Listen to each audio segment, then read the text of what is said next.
Alright, this is the third time I'm fucking doing this, so let's make sure it works this time. So we're doing the best position by position fantasy lacrosse players. Starting with attack. So 15, so we're going to go 15 up. 15 is Eric Law. A bit of a disappointment to me, but not in the fact if you're looking as a fan, he hasn't been a disappointment at all. 7 goals in 5 games, 12 points. I expected him to do a little bit better. He's at a good shooting percentage and whatnot, especially a consistent one. But the thing that kind of bothers me is just the fact that I thought he was gonna be more. I just thought he was gonna have a little bit more.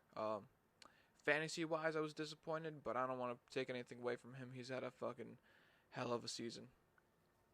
And then next at 14, we have Colin Heacock.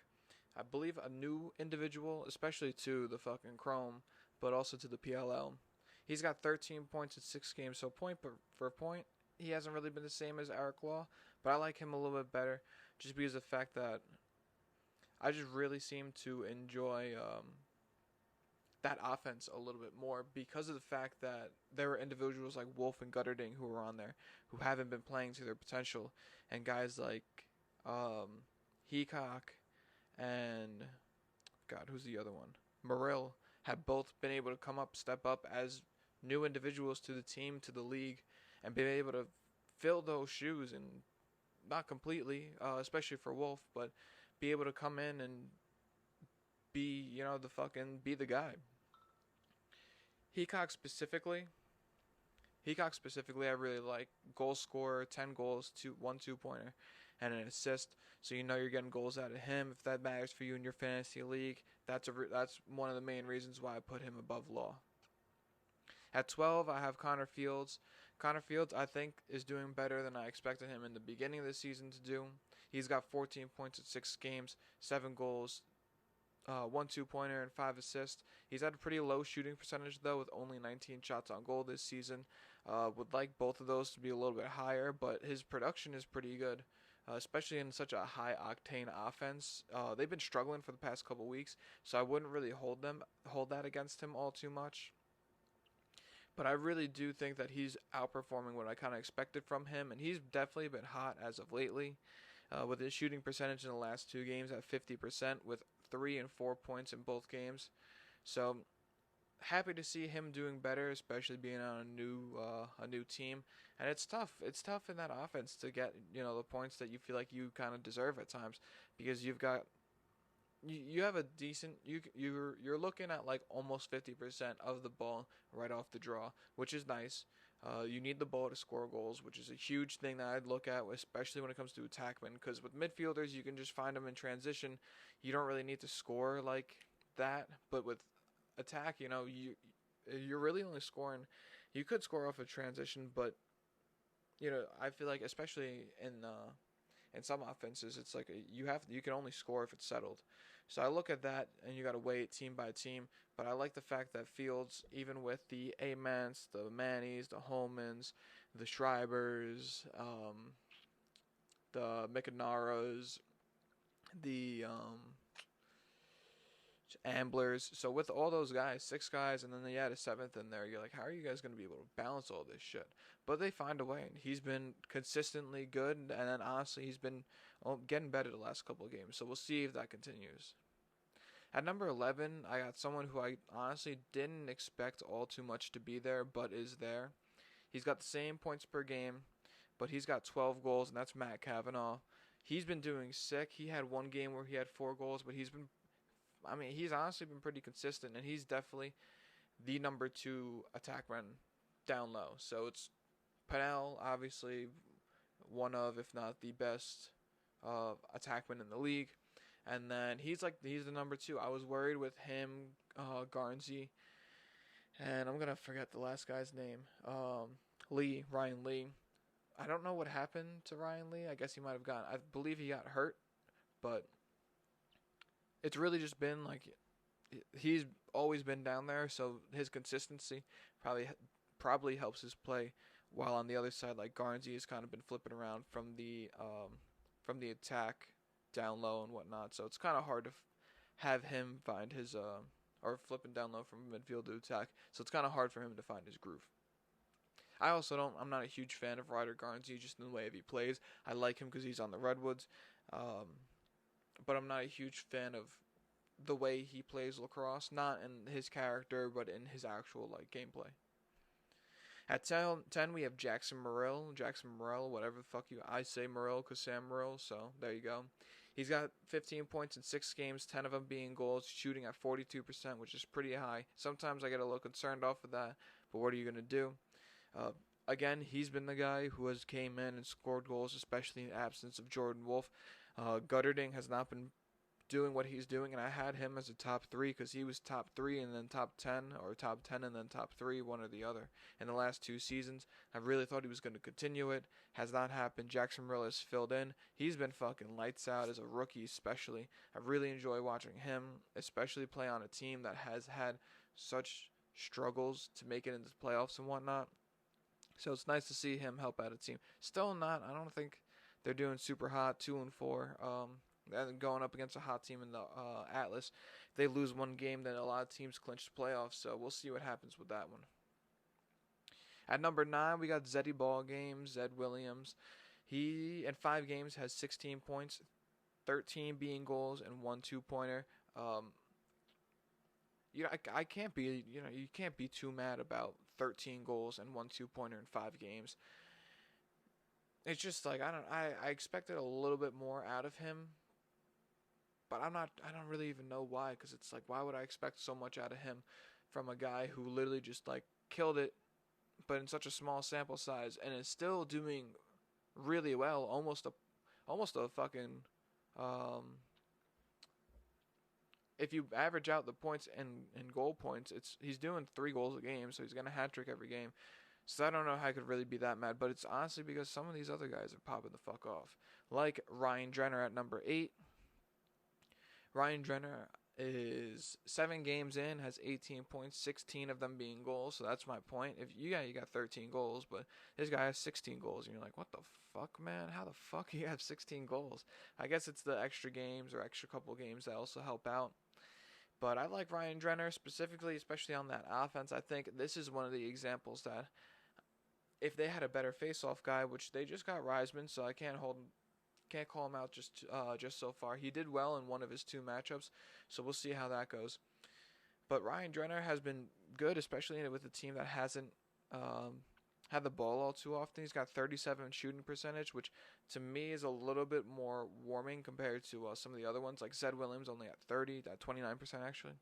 So it's like some of those guys I wouldn't like to see bump up. Who knows if it's just the bad shot selection. His shots on goal is only 69.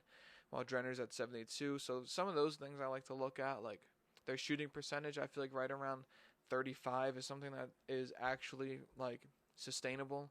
And if there's shots on goal, if the shots on goal for me has to be fairly high. It doesn't have to be, but I would like it to be. At number 7, we have Kieran McArdle. 17 points, 10 goals, 7 assists. I like him just because of the duality in his play.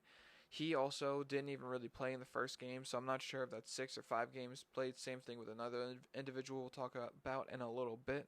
Actually, no, I left them off this list. Fuck. So this was the thing. I have to add in someone else. So everyone who you just see is bumped down 1, and then we'll add in the last guy in a little bit. But Kieran McArdle has been the balance to that offense. Yeah, there's not much.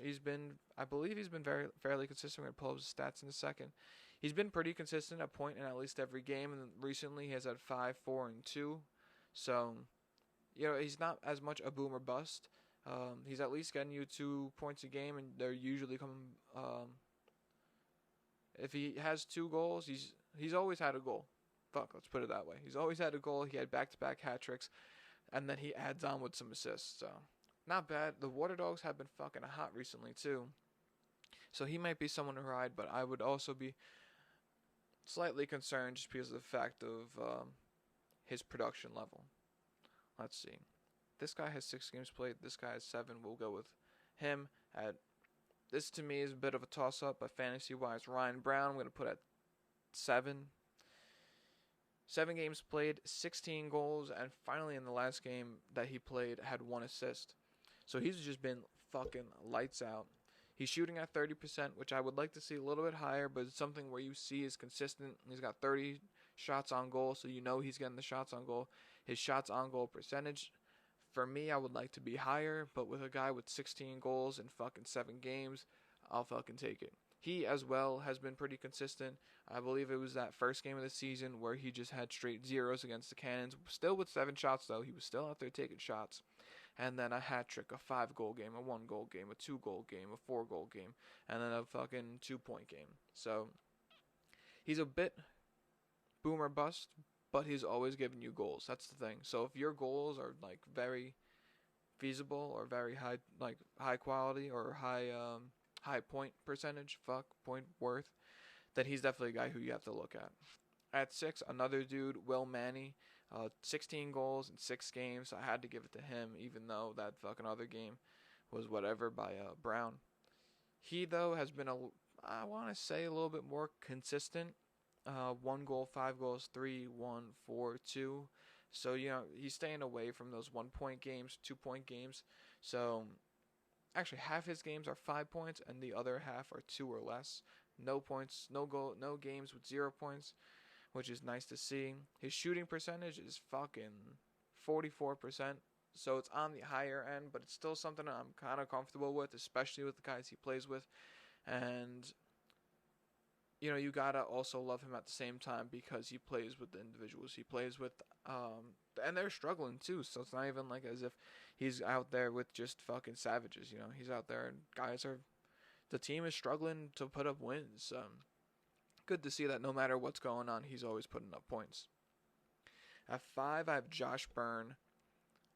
For me, I put him at 5 because of that duality. He's got 11 goals and 8 assists, so he's very well balanced.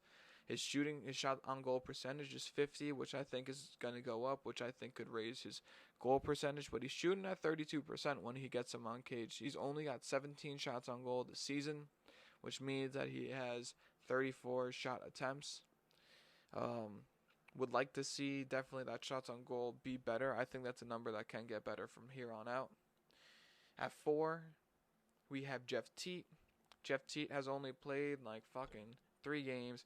He's got 14 points, 9 goals, 5 assists, and I only expect him to get better between him, Caraway, Law. Caraway is actually also pretty like the buffer guy on this list, so he's right around there as well.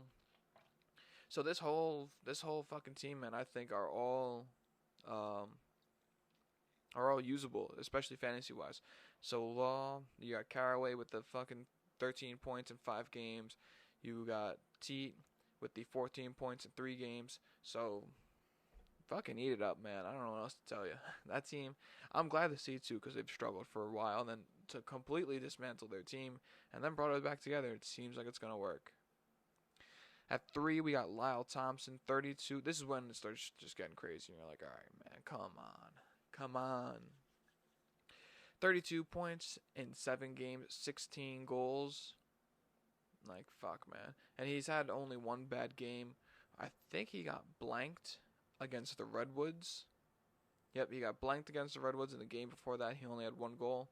And then the game after that, so 7-9, 7-11, had 9 goals, had 9 points, 5 goals, 4 assists, 12 shots, 42%.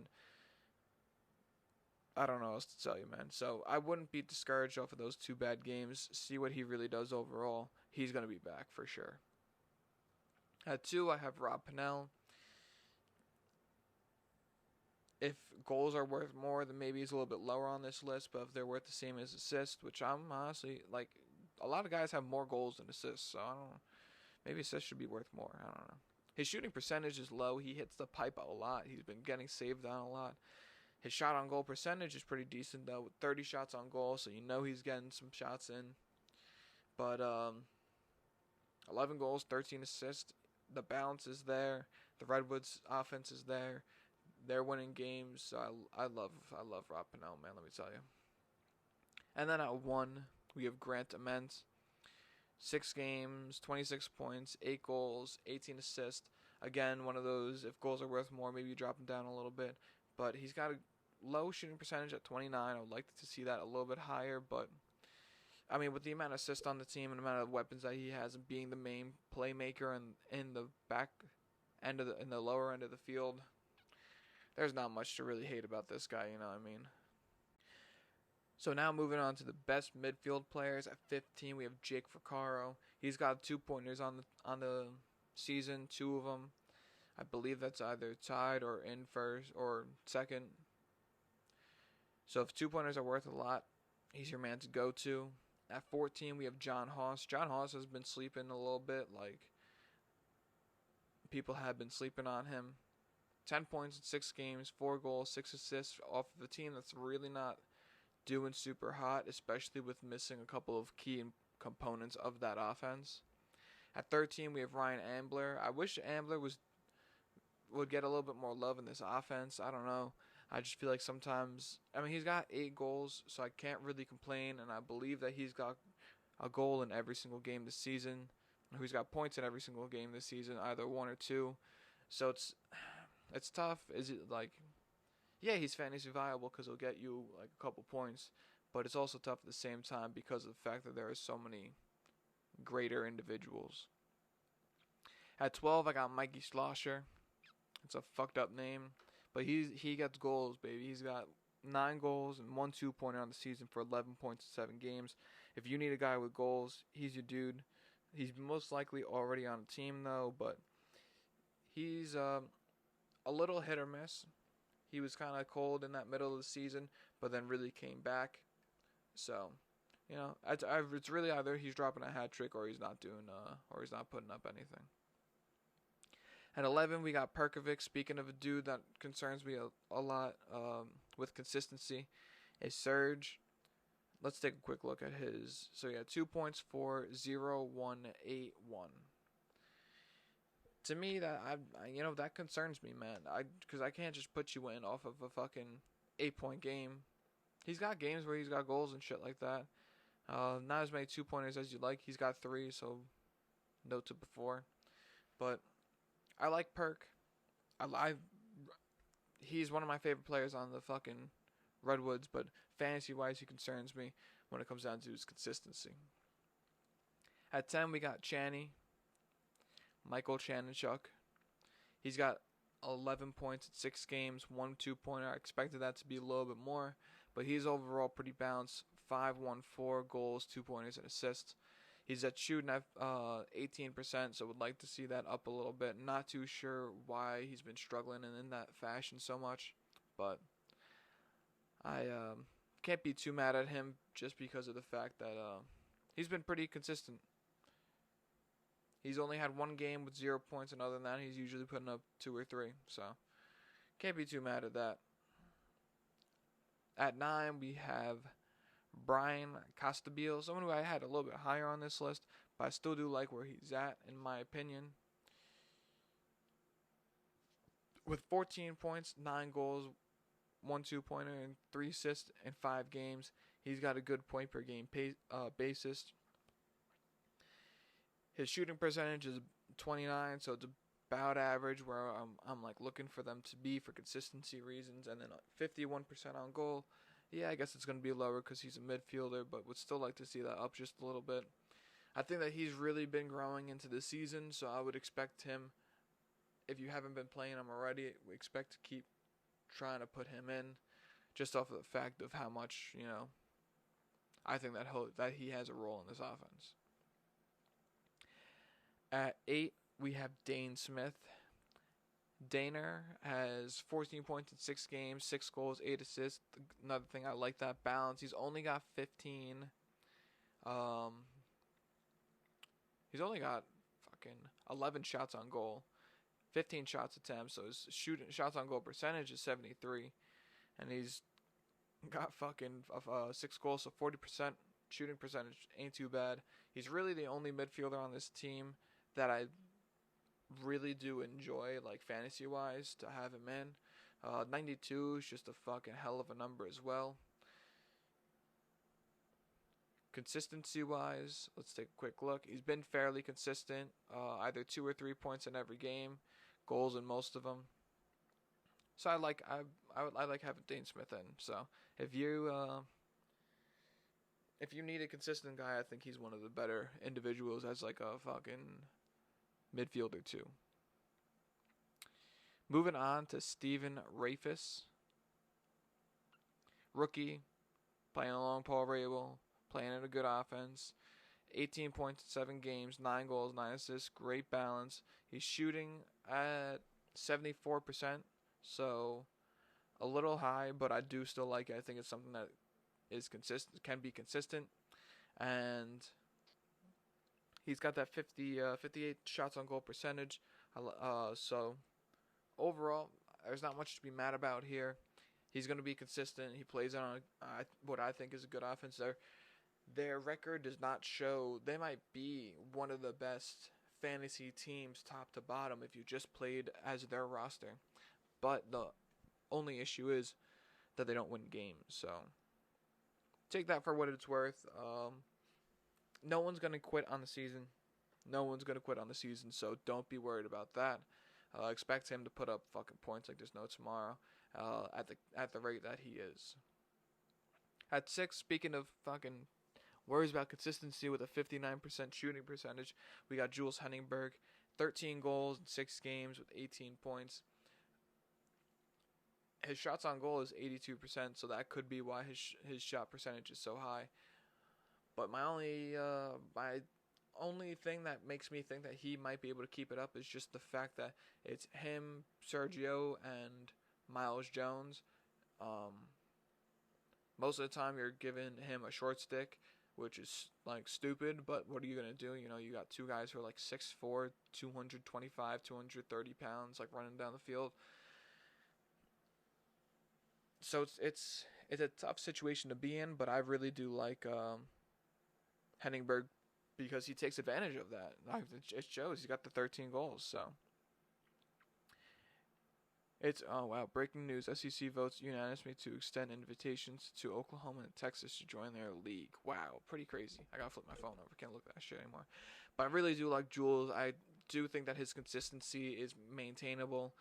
Another guy who made his way up to midfield off of playing at attack, and he's been putting up in half his games like 4 points, 3 points, and the others, you know, he puts up at least 1 or 2. So he's been extremely consistent. Most of his games, half of his games, he has 4 points in. So I love it. At 5, we have Miles Jones. As the numbers speak for themselves, he's got 11 assists, 8 goals, and none of them are 2-pointers. So just wait till he starts breaking that out. That's kind of like Jacob deGrom, how he's like, I'm not gonna start using my other pitches until the playoffs, and you're like, fuck. 19 points. 30 shot percentage, 63% on goal. Honestly, Miles Jones numbers, if goals and assists don't really matter, and the way that he's been playing, I think that he is like, he's top 5. He's top 5 at least. He has top 5 at least. Zach Currier here specifically, you got to bring up the 40 ground balls he has on the season. Like the next highest of these guys is like fucking 11. So pretty fucking nuts in that regard. That he's got so many fucking ground balls, and I love that. That means you're a fucking dog. 9 goals, 10 assists, extremely consistent, 72 shot percentage, something where it's consistent. And then the shot on goal is 64%, so I'd like that as well. He has 1 2-point shot, hasn't connected on it. We'll see if that ever happens with this dude. You know, who knows what's gonna fucking go down, because he's seemingly producing in every fashion that he can on the field. Tom Schreiber, 19 points in 6 games, so 1 less game than Currier, which puts him 1 spot above Currier. He's got 10 goals, 9 assists. Honestly, he's been pretty low-key this season, especially in the facts of Will Manny and Grant Cement just absolutely fucking murdering it. He's been kind of quiet. I believe he started off the season fairly slow and then began to pick it up. He was 2 points, 3 points, 4 points, 3, 4, 3. So consistency has been key recently, and almost every game is more than 1 point. So there you go. That was 2 Schreiber. 1 we have. Oh no, I'm sorry. Schreiber was 2. I skipped 3. Connor Kelly. Connor Kelly, 21.7 games, 9 goals, 2 2-pointers, 8 assists. He has been fucking out here. Really nice to see Connor Kelly do well. The 2-pointers is an interesting facet that I didn't really think that he would bring about, but he's brought it, man. And so has the fucking the fucking Water Dogs, excuse me. He is out this upcoming week, though, so we'll see what happens with that. It's going to be a tough loss. Really hope he comes back, though, man. And then at number 1, we have Paul Rabel with 20 points in 7 games. He's got 1 2-pointer, 13 goals, so this is why I put him where he is, because of that goal fast. If that weighs more than assists, 37% shooting percent, so that's fucking ideal. And I really like that, man. Fuck. Paul Rabel, number 1. I knew he was going to have a fucking bounce back season. I let y'all know. Moving on to goalies. 8, we're going to go with Dylan Ward. I just haven't really been... We're gonna look at this and save numbers. So, Jack McCann's been missing some time, so that's why I put him up at 7, put Ward at 8. Neither of them do I really feel are fantasy viable. They both don't have a lot of quantity in saves. Their save percentage isn't the greatest. Their goals against per game is like 12, 13, so it's not the greatest either. There's nothing about them that really makes me be like, oh wow, let's put him in. Adam Gittleman, Galloway I have at 6. Again, same thing, 76 saves on the season, which isn't bad. 10.6 scores against average, which also isn't too bad, but it's just like that consistency of seeing shots, which worries me. Which goes on to Adam Gittleman. For some reason, they keep trying to play Drew Adams, which I just, whatever. I've said it 100 times. I don't like it. 62 saves, 9.7 saves against average, so that saves against average is fucking unreal. While the saves is low, his saving percentage is 61, so I like it, don't love it. Someone who actually meant to bump down to actually where Galloway is, so it'll be 8 Ward, 7 Cannon, 6 Burnlore, 12.6 saves against average, scores against average. God, fuck me. I don't know if I've probably been saying that the whole time. Scores against average 12.6, which is not fucking where it needs to be, and only 63 saves. He plays in every goddamn game with 69 scores against, which leaves him at a 49% save percentage, which has to bump him down to 6. Galloway at 5, Gittleman at 4.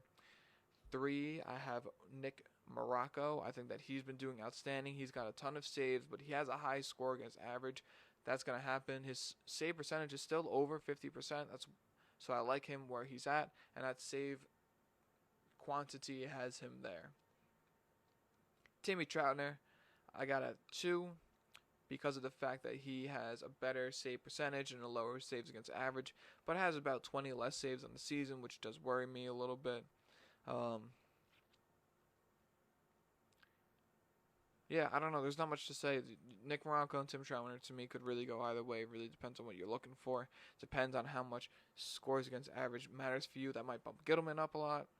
That might leave him where he is. But I think that top 4, Gittleman, Morocco, Troutner, or that 4-2 ranking is pretty mixable depending on your league settings. But I think number 1 is pretty straightforward. 12.1 scores against average with 104 saves, 60 save percentage. Only 72 scores against, 4 2-pointers, which is actually kind of high. But we got Blaze Reardon at 1 until anyone tells me something that tells me to take him out. I'm not fucking doing it. Fuck it, we're just going to keep going into this one. I've been cutting them, but this one we're going to keep going. So we're going to go on to best face-off. We're going to go to face-off percentage here. There we go. 8, Adler. Thought he was going to be better than he was. Not much to say here. 43%. Can't do it.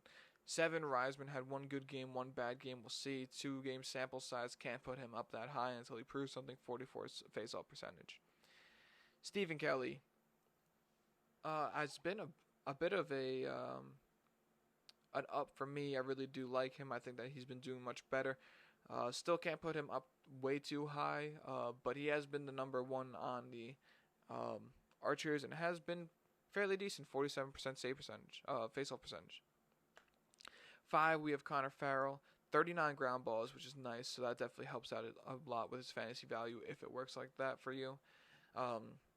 49 face-off percentage, so gotta have him at 5, because from here on out, we're above, or well above, 50%.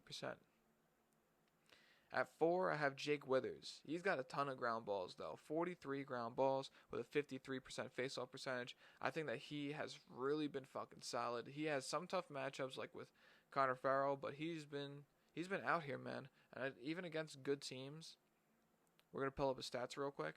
Even against good teams, Cannons he washed, Chaos he washed. 2 teams that don't have a face-off, man. Chrome he did kind of poorly against, but then Chrome he did pretty well against. So he's been 50-50 more or less against Connor Farrell. Redwoods he struggled. Who doesn't struggle against TD Erlin? Cannons he washed again. Archers he went 50%, so pretty decent against Stephen Kelly.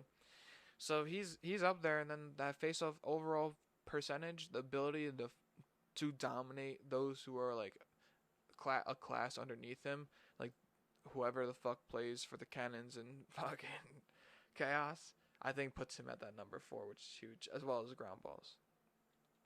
At 3, we got Trevor Baptiste, 59%, 37 ground balls, compared to Joe Nardella, with more face-offs, a higher percentage, and higher ground balls, 60%, 1 percentage more. What are you going to do? And then 44 ground balls. Both of them, though, fucking go head-to-head with this number 1 at TD Erlin. 61 ground balls, 66 percentage, 157 face-offs taken. Second most behind Jake Withers with 174. So, holy shit. TD Erlin came in and made the fucking PLL his bitch. He has been out here. Trevor Baptiste, I know went 50-50 with him, more or less. I think they went like 11 for 21 went TD, and then 10 for 11 for 21 went fucking Trevor. That's 50-50 to me, you know. He did well against Nardella, but they were missing a bunch of guys that game. So we'll see. He's got to keep it up. He's a rookie, and I'm fucking hyped, man, that he's on my team. Let me tell you. And on to everybody's favorite but least favorite part, defenseman. We're going to start at 15. I'm going to start with Squires. Squires has been pretty young. He's a rookie, but he's been putting up decent points. I do like him fantasy-wise, and I do think that he'll be a good player down the road, so I wouldn't let him go, especially if you're doing something like a Dynasty League. I know it's a little early in fantasy lacrosse, especially in the PLL, to be doing Dynasty Leagues, but hey, man, there's no better time than now when you're starting off. At 14, I have Surdick. I really think that he's been doing pretty well on the Chaos. He's really one of the only dudes who I have faith in that fucking back end. He's got a decent amount of ground balls, a good amount of caused turnovers, so I got him at 14. Next, we have Bryce Young. Good amount of caused turnovers, not as many ground balls, though. That's why he is where he is. I do like him playing with Bernlohr, who's been playing kind of below average in some situations. But to me, it's really just that caused turnover ground ball ratios. Depends on what you add up to, more or less. Next, we have, God, I'm going to fuck up this guy's name. Holden Garland. No, I'm not. I got it. Gang. Hey, Darren. I got to stop saying that. Oh, my God. Caused turnovers, 9. Ground ball is 14. Pretty decent. It's caused turnovers that made me put him where he is. I don't know, it's something about that Cannons, like, if Reisman starts to work out and they stop playing less defense too, I get kind of worried.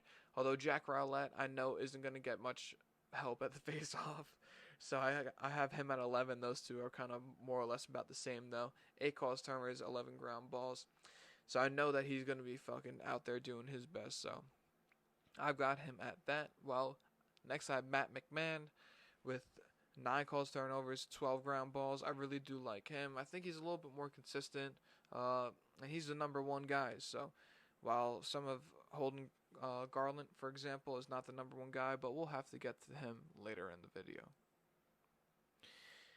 At 9, we have Jared Newman, So Jared Newman, 9 called turnovers, 12 ground balls, all around here. Really, that 12 to, we'll see where we're going. Yeah, that 12 till I say so is gonna be more or less the same. And the next one, including Garrett Epple on the field, he's something different. Fantasy wise, he's about the same. But then once we get to 7 at Cade Van Raphorst, do we really get to that 9 calls homers, 16 ground balls? So he's really out here getting the ground balls, doing a little bit better than everyone else in calls turnovers. And from here on, it kind of just gets like, wow, shit.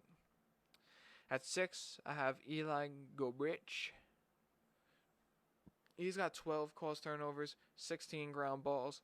So that's why I like him where he is. He's 3rd in the league in ground balls. Wow, I left someone out for no good reason. Oh my god. Oh no, never mind. I put him in. So yeah, I've got him at 6 with Pulver coming in at 5. Jake Pulver, 13 calls turnovers. That's why he's at 5, but only 8 ground balls. So it depends on how that math works out in your league.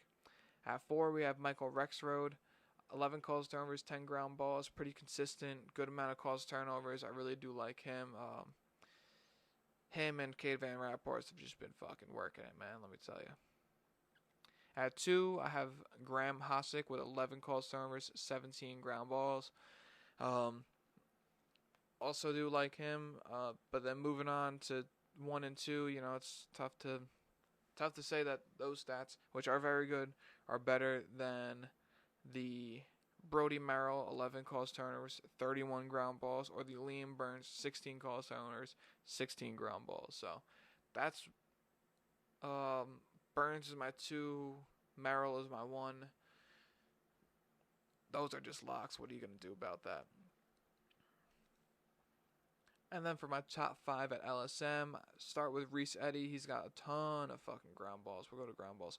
Reese Eddy is the only guy, see where we're at, is the only LSM to pop up in the top 10. The only guy with 27. I don't know. To me, that says something. I don't know about you. At number 4, we have Rylan Reese. I'm an idiot. I'm looking at the fucking wrong dude. Goddamn. What I just said was about Rylan Reese. Number 3, we have Earnhardt. Earnhardt's been missing some time, but I still do like him. I think that when he plays, is consistent and is a guy who, especially with Joe Nardella, is going to get the ground balls he needs to be fantasy viable. Joel White, to me, has also been doing extremely well. 6 calls turnovers, 23 ground balls. I like him as well. Number 11 in ground balls in the entire PLL.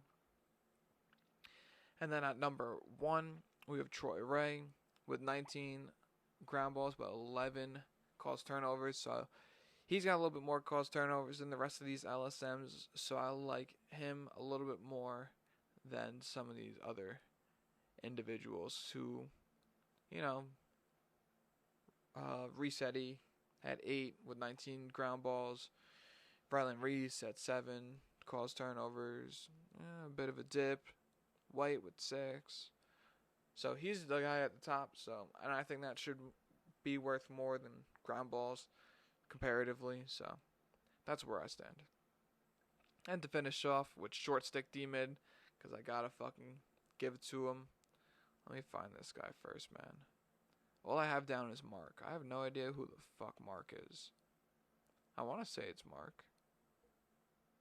I don't know. Either way, shouts out to guys like Danny Logan, Mark McNeil. I got him on the list. Latrell Harris, Patrick Resch, which I know he's been picking up and putting down fucking sticks lately. Long stick, short stick. Dominic Alexander, all guys who I really like. Tarafanko, rookie, has been outstanding. Steven DiNapoli had a fucking outstanding week 1. Kind of hasn't been too much since, unfortunately. But at 4, we have Tyson Bell, because I don't know what the fuck I wrote at 5. Where are we looking? Tyson Bell, 4 calls turnovers, 18 ground balls. That's about all you can really say about these guys. On the field, it's a different story. Fantasy-wise, that's about it. Defense is not the glitz and glams. That's why I put them at the end. No offense. Play defense. Love them. But Matt Abbott, fucking 25 ground balls, 6 calls turnovers. So that's a fucking hell of a stat line, especially for a short stick D mid.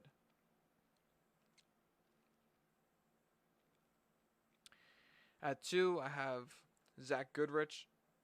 10 calls turnovers, 12 ground balls. But the reason why Courier is fucking number 1, he's kind of like a short stick D mid. I don't know, you might be able to fucking squeeze him in right there. It's just because of the fact of how many fucking ground balls this guy's had. 40 ground balls, 7 calls turnovers. So fuck me, man. Holy shit. I mean, we got fucking... Go back to calls turnovers. We have Goodrich at 10, but holy shit. Courier to be putting up the offensive points, defensive points. I mean, I'm just saying, man, to me, Courier might be a fucking MVP.